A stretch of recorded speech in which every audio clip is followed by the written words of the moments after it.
nossos lábios a tua palavra, para podermos transmitir o Evangelho e ensinar às pessoas aquilo que o Senhor ensinou aos seus discípulos. Nos deu o poder de sermos nova criatura, para dar testemunho do teu Evangelho a toda criatura, em nome de Jesus. Amém. E a paz e a graça de nosso Senhor Jesus Cristo seja com o povo do Senhor Deus, com sua igreja em todo o Brasil e no mundo inteiro. O título da mensagem de hoje é Minneapolis, 1888 e a chuva serôdia.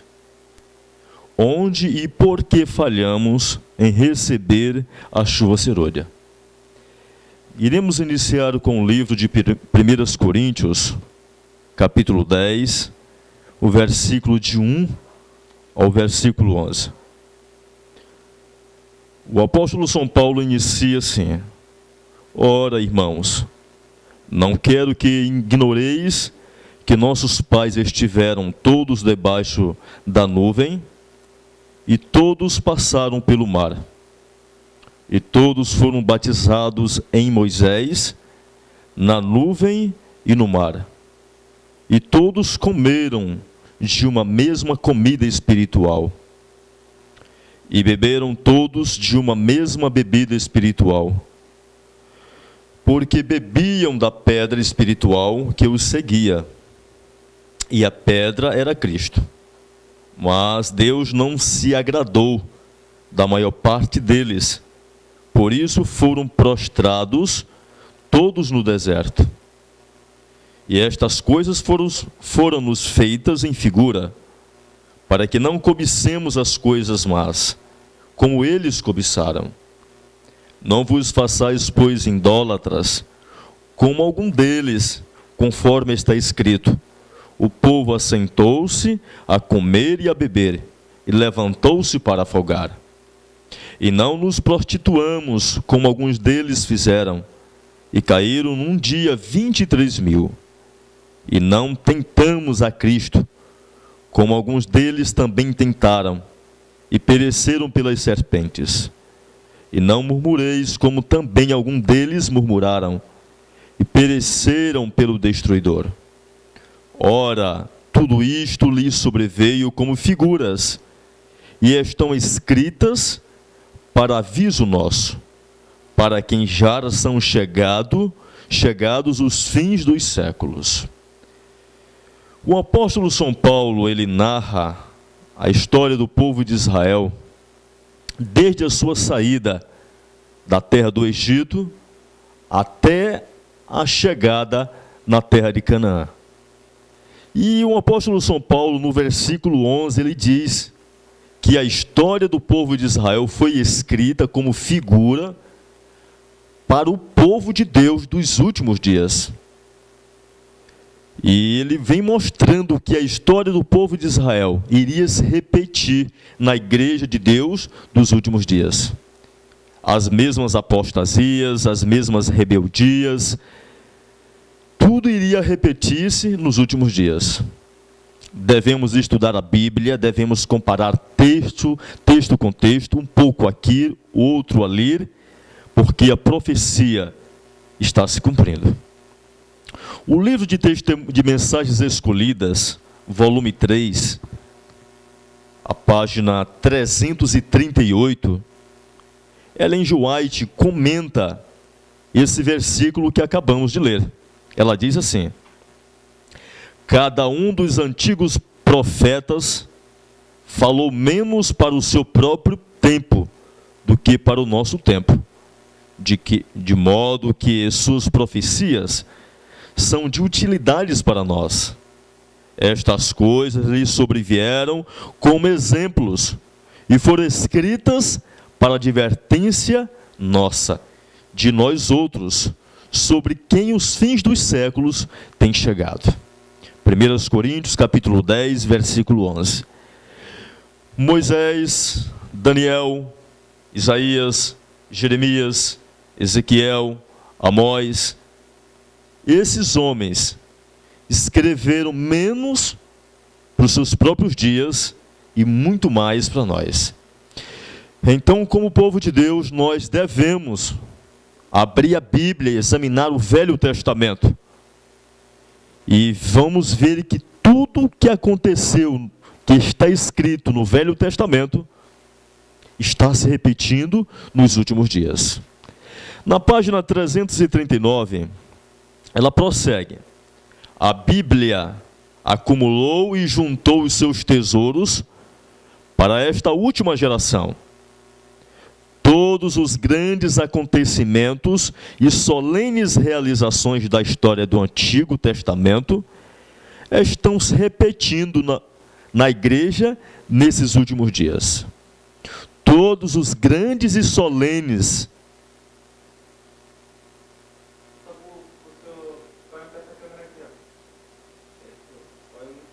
Sim, sim. Cortou aí, né? Pode repetir a leitura? A Bíblia acumulou e juntou os seus tesouros para esta última geração. Todos os grandes acontecimentos e solenes realizações da história do Antigo Testamento estão se repetindo na igreja nesses últimos dias. Os grandes e solenes acontecimentos que ocorreu na igreja de Deus no passado, diz a palavra de Deus que estaria se repetindo nos últimos dias. E queremos nessa tarde falar de um acontecimento que aconteceu nos dias do Velho Testamento, da saída do povo do Egito, uma ocorrência lá em Cade Barneias, onde o povo de Israel, 12 espias, foram espiar a terra de Canaã para saber como era a terra. E o relato bíblico nos diz que 10 daqueles homens trouxeram um péssimo relatório. Um relatório desanimador, levou o povo de Deus a ter a desconfiança nas promessas de Deus. Somente 2 daqueles homens, Caleb e Josué, trouxeram um bom relatório ao povo de Deus. E essa história, a história do povo de Israel, lá em Cade Barneias, a rebelião do antigo Israel, que nós iremos falar, que se repetiu em 1888, no ano de 1888, esse acontecimento se repetiu na Igreja Adventista do Sétimo Dia. O livro Minneapolis, esse pequeno livro Minneapolis, ele vem nos contando tudo o que aconteceu em Minneapolis em 1888. E seria bom que todo adventista do sétimo dia lesse a história de Minneapolis. Não a história distorcida que hoje os líderes de nossa igreja eles trazem para a gente e colocam diante dos membros, uma história completamente distorcida. Começaremos a ler as primeiras páginas deste livro. A viagem dos israelitas do Egito à terra prometida demorou muito mais tempo do que estava previsto. Em Cades Barneias, às portas de Canaã, decidiu-se que, por causa da sua incredulidade, Israel deveria permanecer no deserto 40 anos. De acordo com a Bíblia, o povo de Israel era para passar apenas 40 dias. Dentro de 40 dias, era o período do Egito à terra de Canaã. Mas devido à sua rebeldia, eles ficaram circulando a terra, circulando até que toda a geração morreu. E somente aqueles que nasceram no caminho entraram na terra prometida. Os 12 espias, todos exceto 2, deram um relatório desanimador.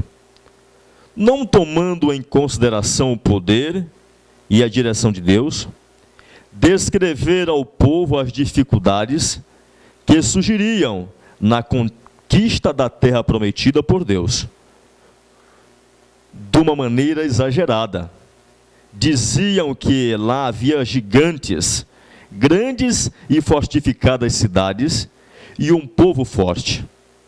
Israel levantou-se em incredulidade contra Deus, contra Moisés e contra o bom relatório de Josué e Calebe, decidindo então não entrar em Canaã.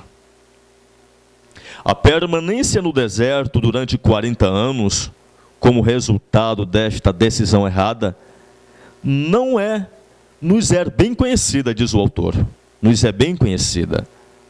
Isto é, para os adventistas que estudam a palavra de Deus. O povo adventista que se encontra no caminho para Canaã celestial tem, não somente em geral, mas em muitos aspectos consideráveis paralelos com o povo de Israel. O antigo Israel podia ter entrado muito mais cedo em Canaã. Na passagem do século 20, foi dito ao povo adventista que, se estivesse permanecido fiel, Cristo já poderia ter vindo à terra. Esse texto encontra-se no livro de Evangelismo, a página 694. Ellen G. White vem mostrando: se o povo adventista tivesse permanecido fiel na verdade, Cristo teria voltado. Houvesse o desígnio de Deus sido cumprido, por seu povo em dar ao mundo a mensagem de misericórdia, e Cristo haveria antes disto ter vindo à terra, e os santos teriam recebido as boas-vindas à cidade de Deus. Sei que se o povo de Deus houvesse mantido viva ligação com ele, se lhe houvesse obedecido a palavra, estariam hoje na Canaã celestial. Esse último texto foi escrito em 1903. Então, se o povo de Deus tivesse permanecido fiel ao Senhor nos princípios, Jesus já teria voltado. Até hoje Cristo não voltou. Até hoje o mundo continua numa decadência, morte, prostituição, pessoas abandonando os caminhos da verdade. E quando Cristo voltará? Quando voltará? Para dar fim a toda a apostasia que se encontra nesse mundo. Da aceitação desta divina verdade, a mensagem de 1888, dependia se a obra de Deus poderia terminar naquele tempo, ou se prolongaria ainda durante dezenas de anos. Satanás sabe que tem pouco tempo, e por isso, naquela hora em que Deus quis buscar o seu povo, trabalhou para levá-lo a uma longa viagem, de modo a permanecer ainda durante muitos anos neste mundo. Por causa de sua teimosia, estes receios de Ellen G. White cumpriram-se vividamente. Devido à teimosia do povo adventista, nós hoje nos encontramos aqui. Há muitos anos proclamamos a breve e real vinda de Cristo. Se tivéssemos perante os nossos olhos o claro testemunho de que já em 1888 já estivemos às portas de Canaã celestial, deveríamos então saber as razões por que ainda não entramos neste repouso. Por que não entramos neste repouso? Diz o autor do livro. Quais são os gigantes que nos impedem de receber a chuva serôdia? Ele pergunta. O que impede o povo de Deus de receber o batismo com o Espírito Santo? Quais são as cidades fortificadas que impedem a nossa entrada na terra prometida?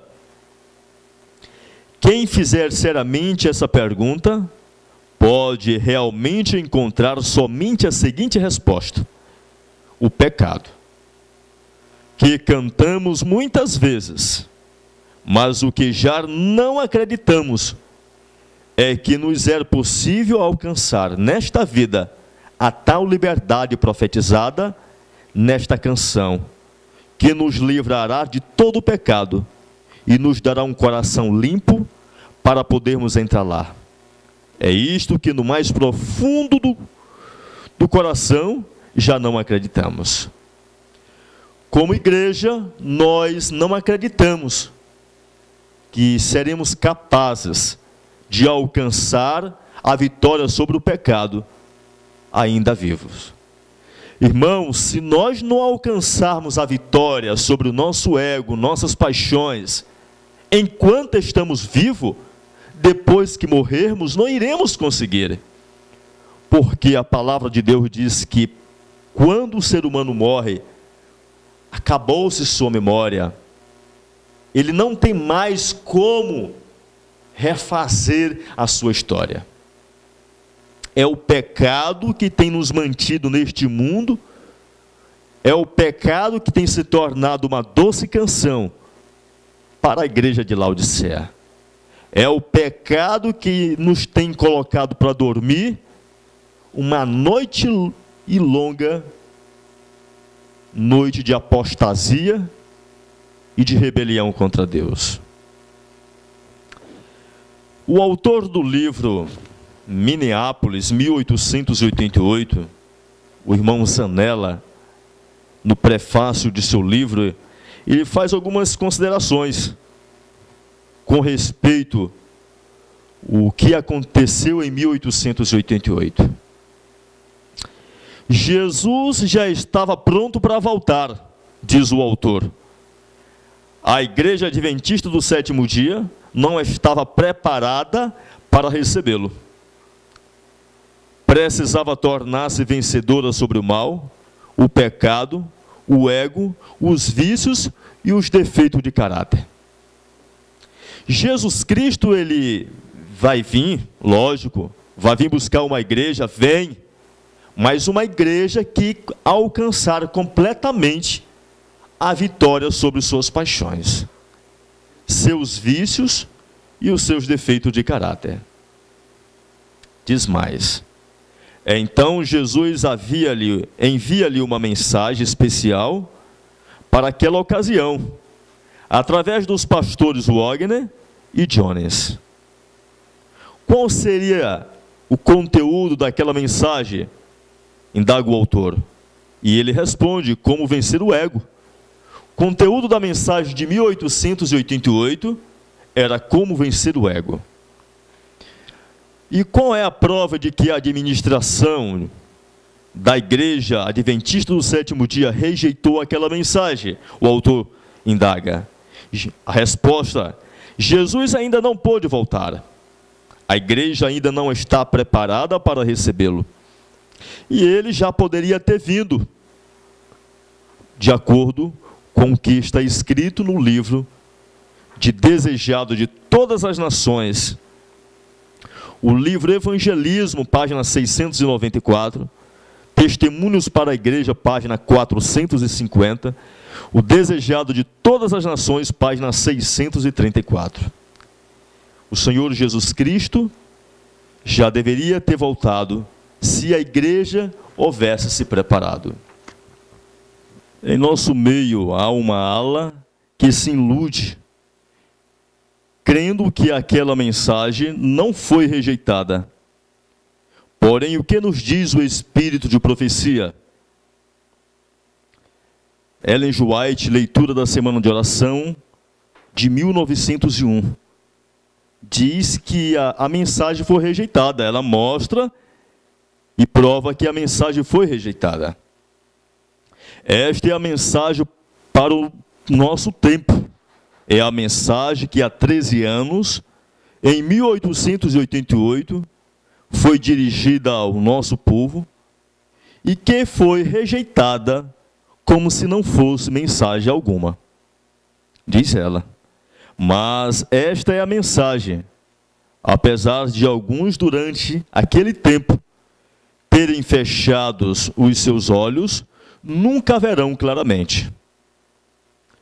Também está escrito no livro uma carta de Ellen G. White, 7/12 de 1901.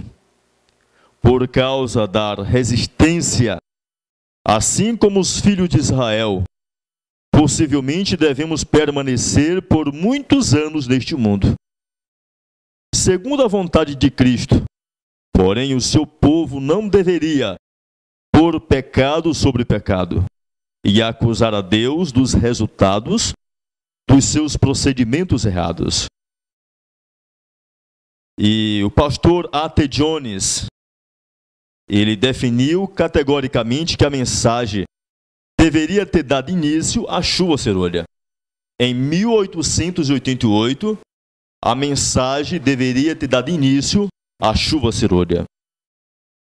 Na Conferência Geral de 1893, diz o autor do livro Minneapolis, Jones definiu categoricamente que a mensagem deveria ter dado início à chuva serolha.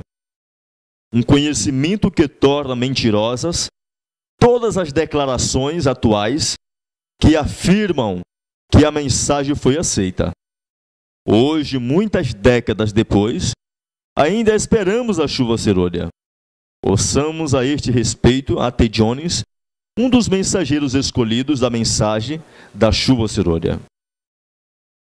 O pastor A.T. Jones, ele começa com Joel capítulo 2, ele diz assim: lembrai-vos que quando há pouco tempo li Joel 2, um dos irmãos era na realidade o irmão Collins. Tinha chamado a atenção para a nota adicional do texto e dizia naquela altura que trataríamos desse texto um outro dia. E o pastor Jones diz agora: queremos então agora procurar esse texto e ler a nota adicional. E vós, filhos de Sião, regozijai-vos no Senhor vosso Deus, porque vos fez descer chuva temporã, segundo a medida certa. Joel 2:23. O pastor Jones, usando a Bíblia King James, ele diz mais: o que diz então a nota adicional? O ensinador de justiça. Ele vos deu um ensinador de justiça. E ele pergunta: como? Segundo justiça. O que será a chuva serolha quando a fará descer? O que era a chuva temporã? Pergunta Jones. O ensinador de justiça. E ele continua indagando: como? Segundo justiça.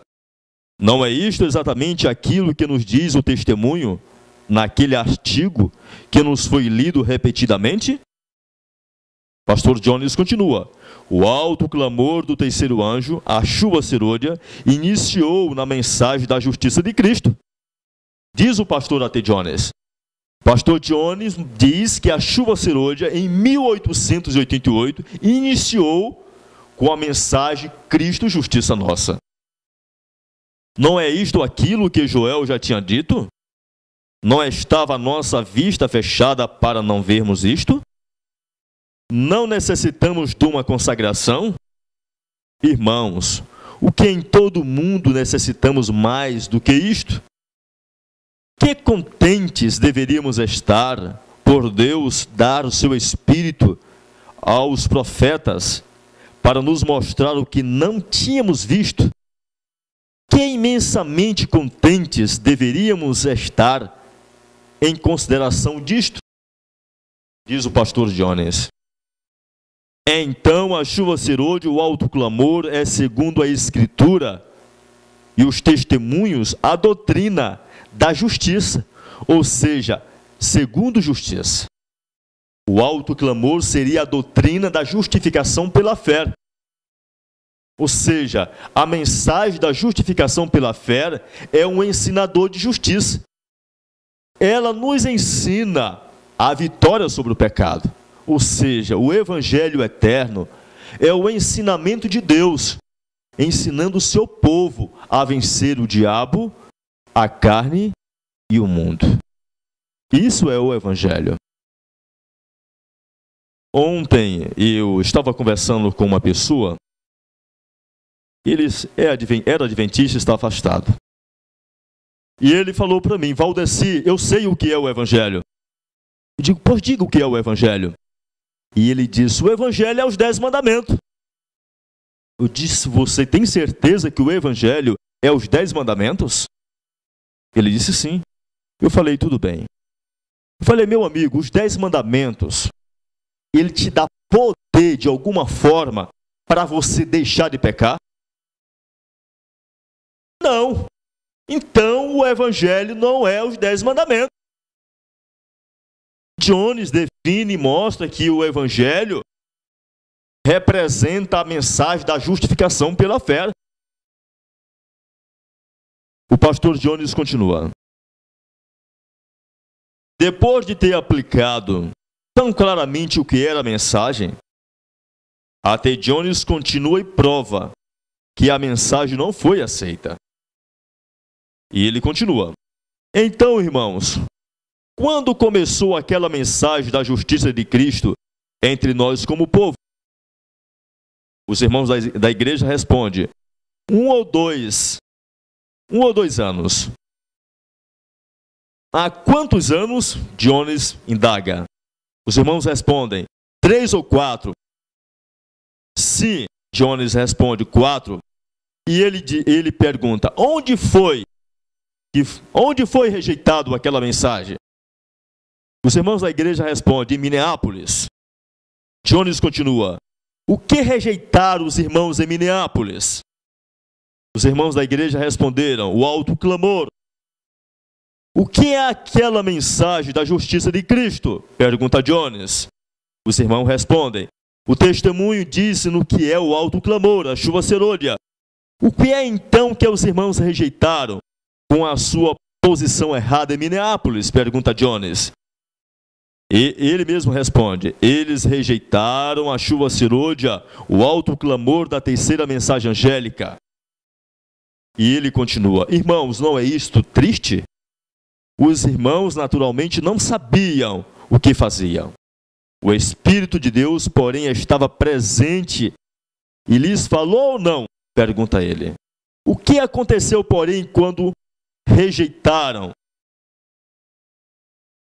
o alto clamor da doutrina da justificação pela fé?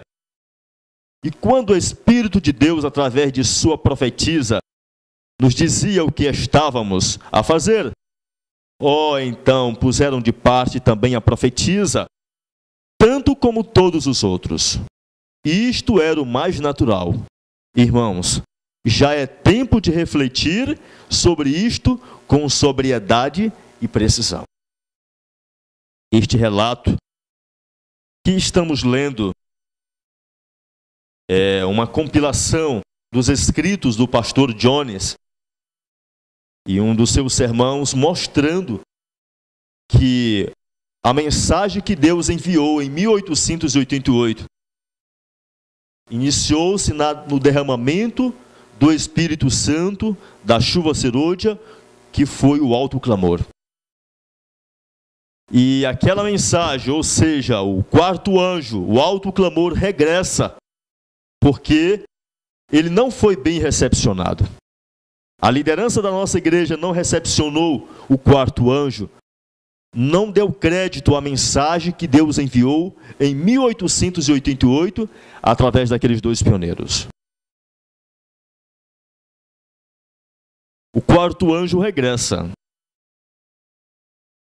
Na Conferência Geral de Minneapolis, Minnesota, em 1888, diz a profetisa: foi escarnecido, criticado e rejeitado o anjo de Apocalipse, capítulo 18, versículo 1, que tinha vindo para fazer sua obra. E ela continua: e quando trouxer novamente esta mensagem, para crescer a mesma até o alto clamor, será novamente ridicularizada, contrariada e rejeitada pela maioria. E esta profecia que Ellen G. White escreveu em 1890 está se repetindo. Ela diz que quando este anjo, essa mensagem fosse enviada pela segunda vez, seria rejeitada, criticada, ridicularizada pela maior parte do povo de Deus. E ela continua na revista Herald, 27/5/1890. Que esse texto que estou lendo encontra-se no livro Minneapolis. A tríplice mensagem angélica não será reconhecida. A luz que iluminará o mundo inteiro com a sua glória será chamada uma falsa luz por aqueles que não suportam o aumento da sua clareza. A obra que podia ser feita será negligenciada pela incredulidade daqueles que rejeitam a verdade. A tríplice mensagem angélica, ela não seria reconhecida.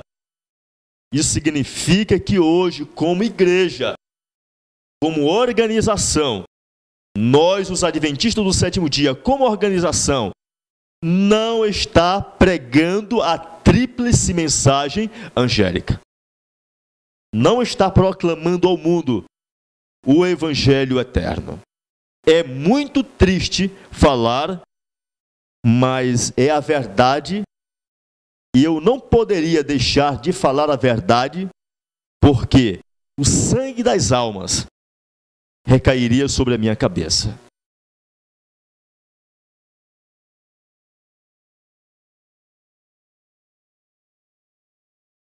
Qual foi o conteúdo da mensagem de 1888? O conteúdo da mensagem. Hoje, muitos dizem que estão pregando a mensagem de 1888.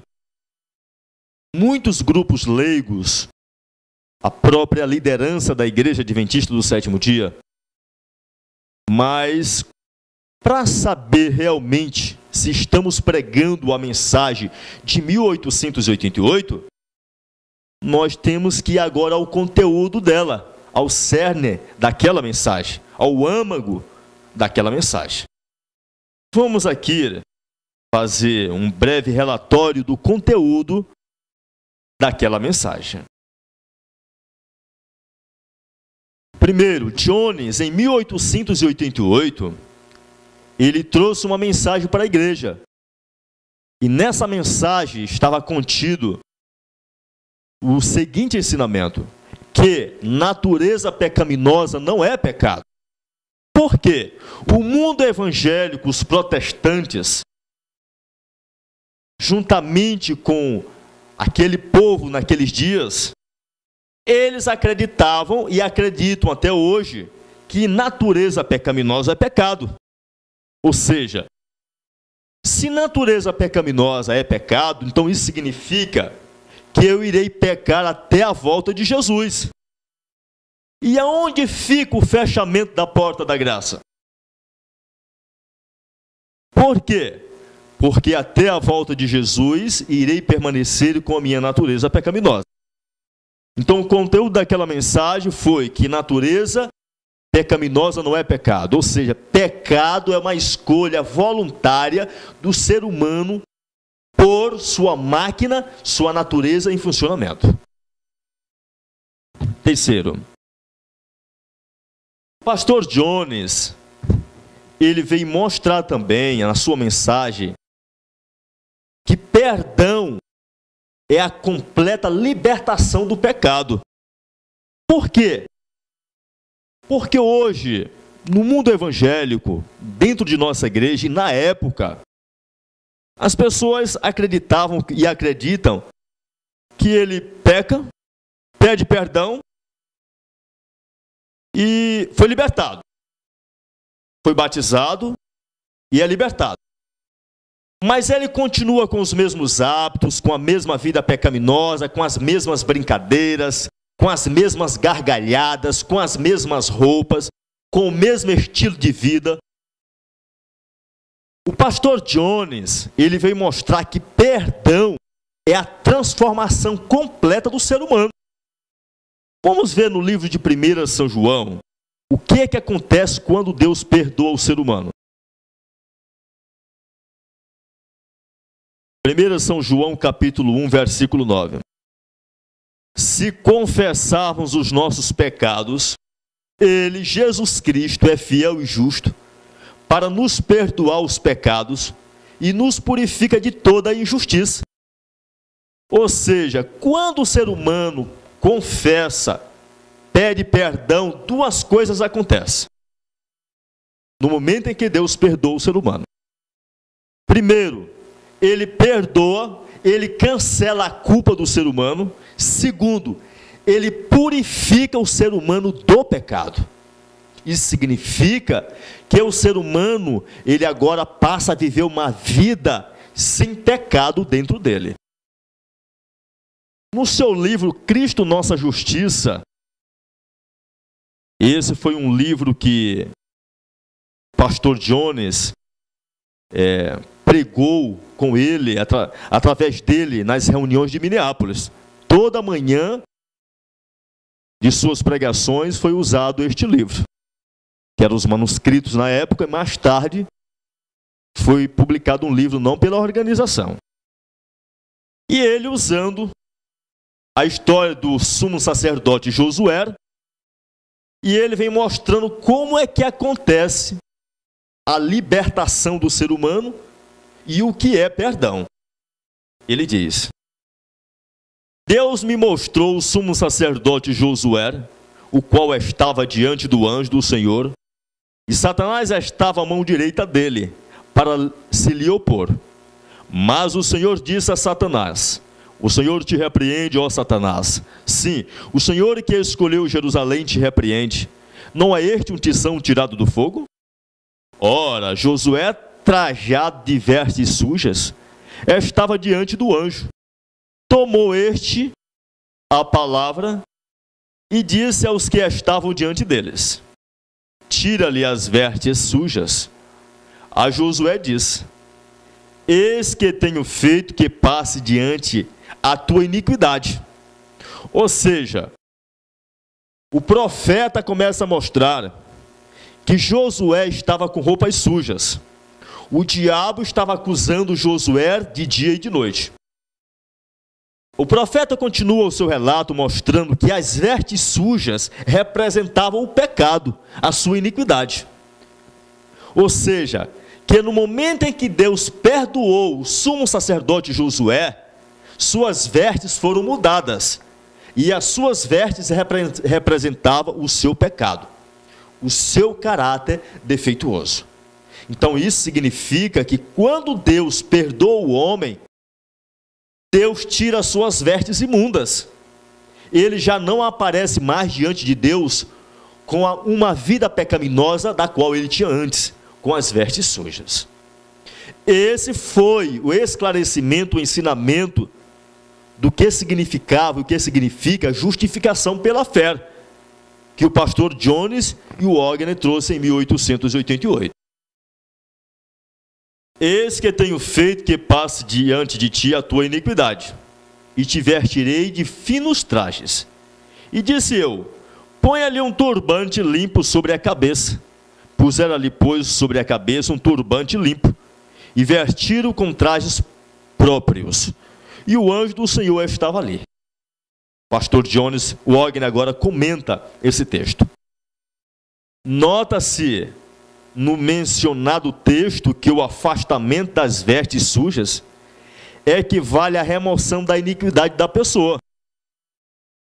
E assim concluímos que quando Cristo nos cobre com o manto de sua própria justiça, ele não fornece uma capa para o pecado, mas remove o pecado.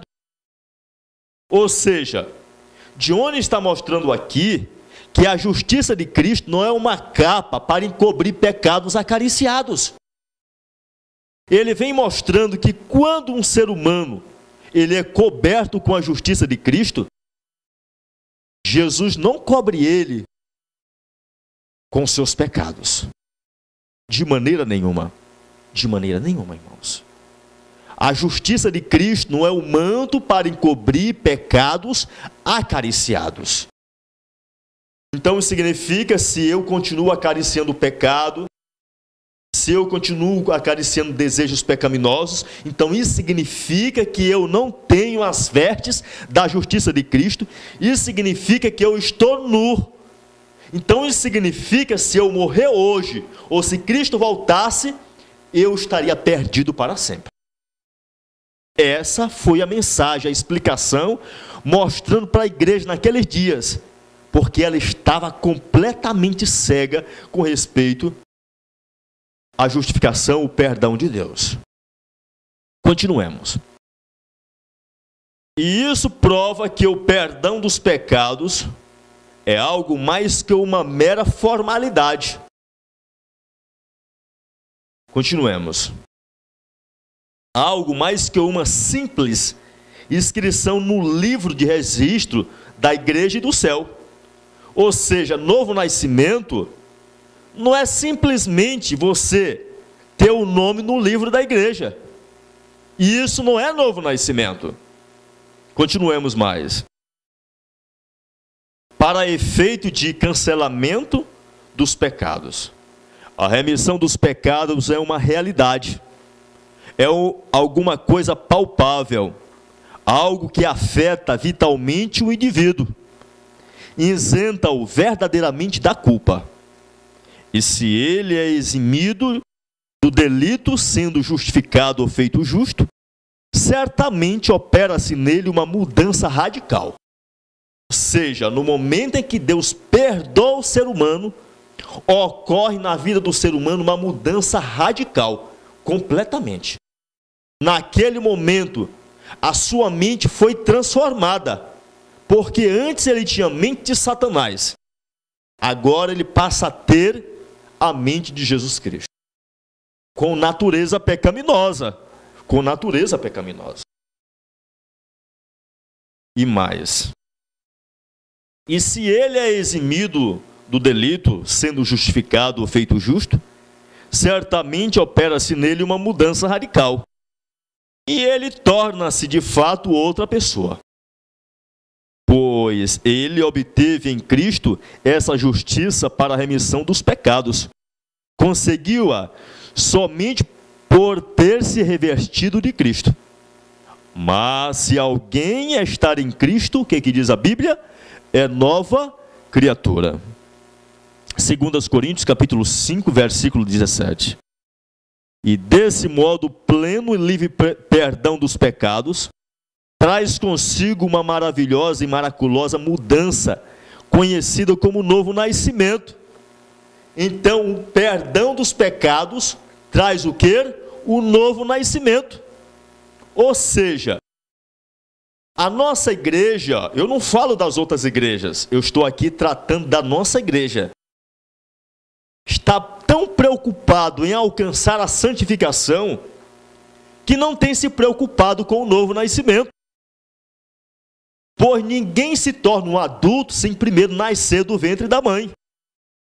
Da mesma forma, ninguém alcança a santidade sem primeiro nascer do Espírito Santo, sem primeiro passar pelo novo nascimento. Então, o perdão dos pecados traz o quê? Novo nascimento, nova criatura. Pois um homem não pode tornar-se uma nova criatura a não ser por um novo nascimento. E isso equivale a possuir um novo ou purificado coração. O novo coração é aquele que ama a justiça e odeia o pecado, disse Johnny. O novo coração é aquele que ama a justiça e odeia o pecado, odeia a mentira, odeia o adultério, odeia a glutonaria, odeia a intemperança, odeia as coisas deste mundo. Este é o novo coração. É um coração cheio de boa vontade para ser conduzido às verdades da justiça. Era esse o coração que Deus desejava que Israel tivesse, quando disse: quem dera que eles tivessem tal coração, que me temesse e guardasse em todo o tempo todos os meus mandamentos, para que bem lhes fosse a eles e aos seus filhos para sempre. Deuteronômio capítulo 5, versículo 29. Em resumo, diz o pastor Wagner, é um coração livre do amor ao pecado, bem como da culpa do pecado. Então, o novo nascimento traz duas coisas, certo? Um amor, o coração é livre do amor ao pecado e livre da culpa do pecado. E agora, eu pergunto a toda a igreja, aos irmãos, continuamos amando o pecado? Amamos algum pecado? Acariciamos algum pecado? Então nós não fomos perdoados, mas não é culpa de Deus. Isso significa que o meu perdão, certo? O momento que eu confessei a Cristo, a minha confissão não foi aceitável, não foi sincera. No fundo, eu confessei os meus pecados, mas no fundo, continuei amando aquele pecado. É simplesmente seu ódio pelo pecado e seu anseio pela justiça, ambos suscitados pelo Espírito Santo. Então, Jones vem mostrando aqui que o conteúdo daquela mensagem, ou seja, que o perdão é completo libertamento do pecado. E no livro Maior Discurso de Cristo, página 114, está escrito: o perdão, porém, tem sentido mais amplo do que muitos supõem. O perdão de Deus não é meramente um ato judicial pelo qual ele nos livra da condenação. Não. Ou seja, o que é um ato judicial? Uma pessoa comete um delito, é levado perante o juiz agora o isenta, lhe dá o perdão e o liberta. Ou seja, ele libertou aquela pessoa, ele tirou a condenação, mas só que aquele juiz não libertou o coração daquela pessoa, ele não deu poder para aquela pessoa deixar de roubar, matar e etc. Mas Deus é diferente, o perdão. Duas coisas acontecem no perdão, como já foi falado. O ser humano é isentado da culpa, e segundo, ele é libertado, ele é transformado, sua vida é mudada. Vamos ler esse trecho desse livro. O perdão de Deus não é meramente um ato judicial pelo qual ele nos livra da condenação. É não somente perdão pelo pecado, mas livramento do pecado. É o transbordamento de amor redentor que transforma o coração. Então, como nós estamos distantes da mensagem de 1888, se examinássemos essa mensagem, com certeza teríamos um verdadeiro conceito do que é ser nascido de novo. Continuemos então focalizando o conteúdo da mensagem de 1888. Compreender o que significa estar em Cristo.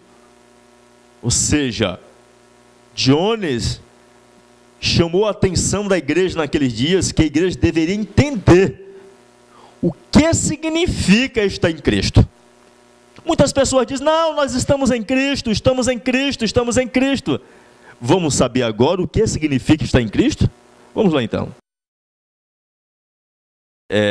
Se vós estiverdes em mim, e as minhas palavras estiverem em vós, pedireis tudo o que quiserdes, e vos será feito. São João 15, versículo 7.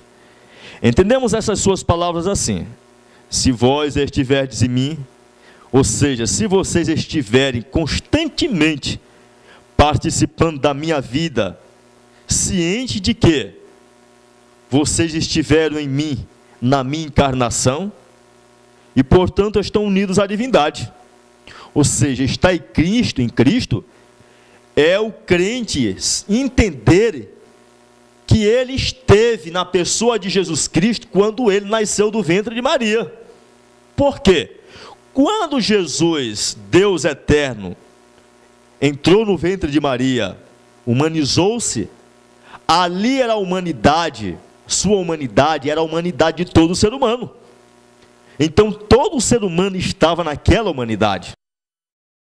Continuemos então: que estiveram em mim na vitória da manjedoura à cruz, e portanto sentem-se vitoriosos sobre o mal. Que morreram para o pecado em mim, e portanto consideram-se mortos para o pecado, para o ego.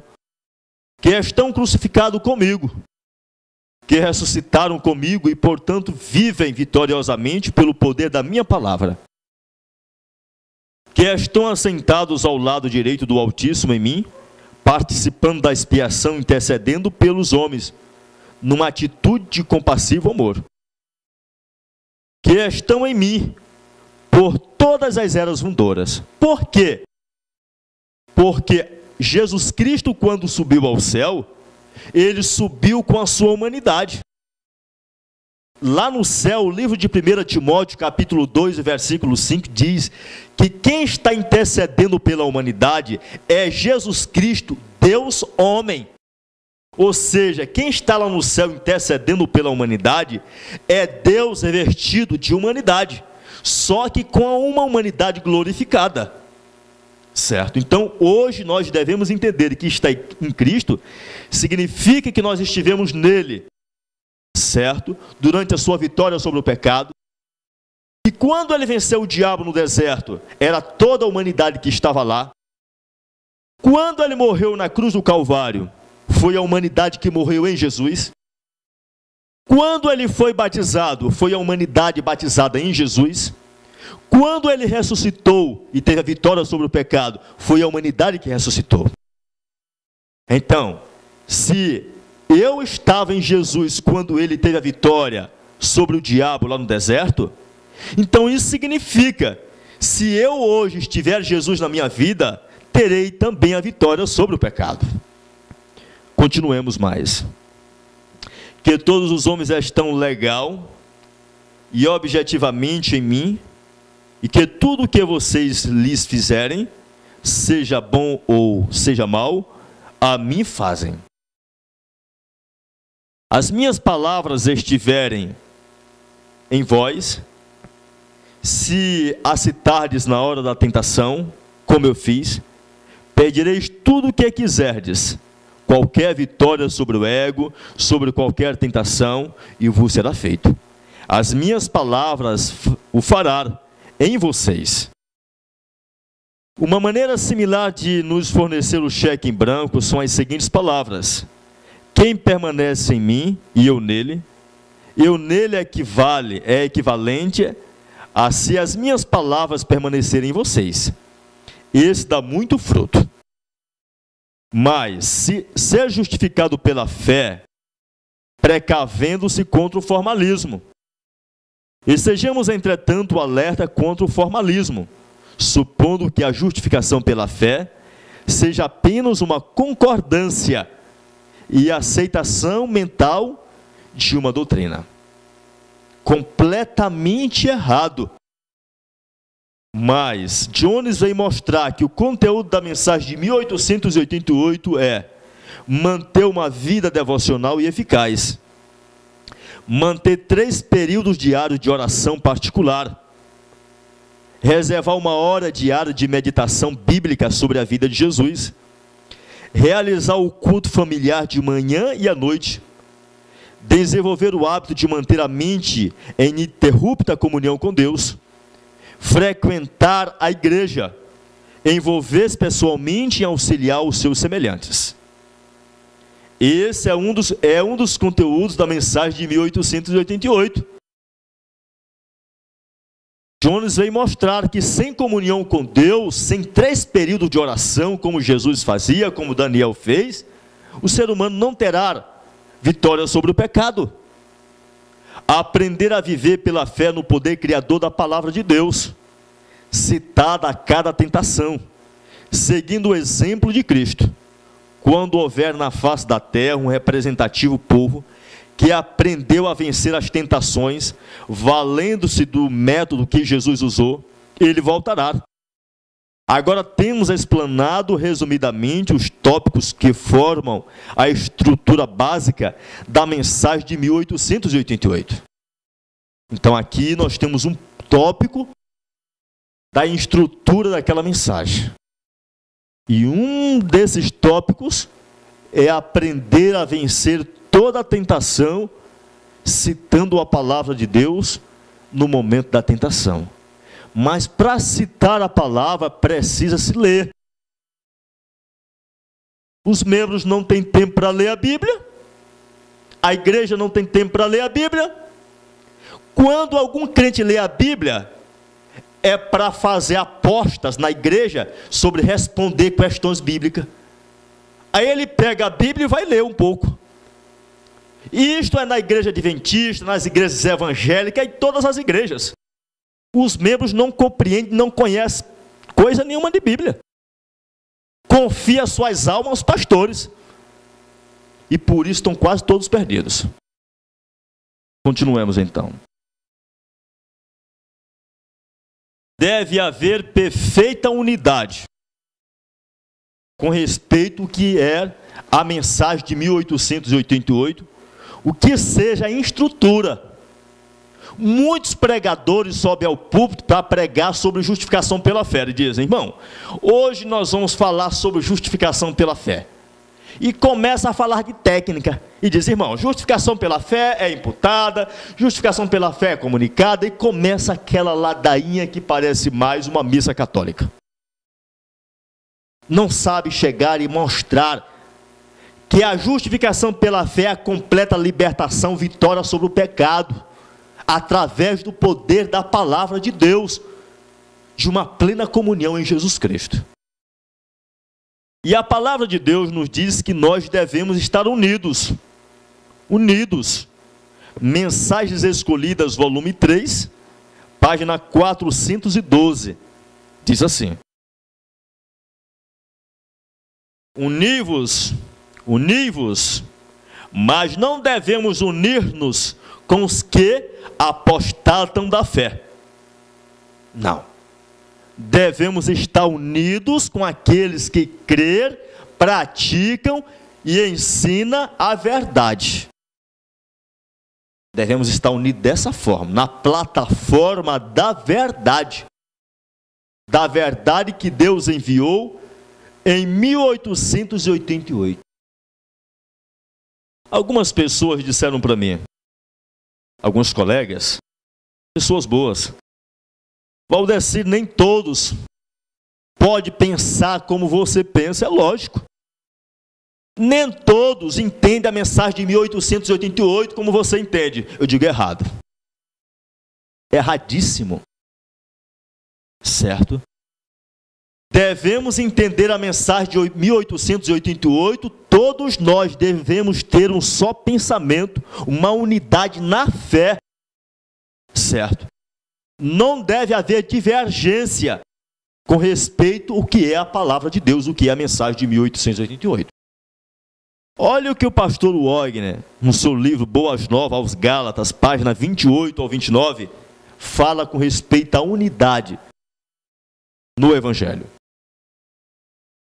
Notemos que não existia diferença de opinião entre os apóstolos, nem na igreja, com respeito ao que era o Evangelho. Ainda existe muita diferença de opinião em nosso meio. Havia falsos irmãos, é certo, mas desde que eram falsos, não eram parte da igreja, o corpo de Cristo, que é a verdade. Muitos professos cristãos, pessoas sinceras, supõem que constitui pouco menos que uma necessidade em que haja diferenças na igreja. Todos não podem ver as coisas da mesma maneira, é o comentário frequente de algumas pessoas. Interpretam mal Efésios capítulo 4, versículo 13, deduzindo que Deus nos concedeu dons até que todos cheguemos à unidade da fé.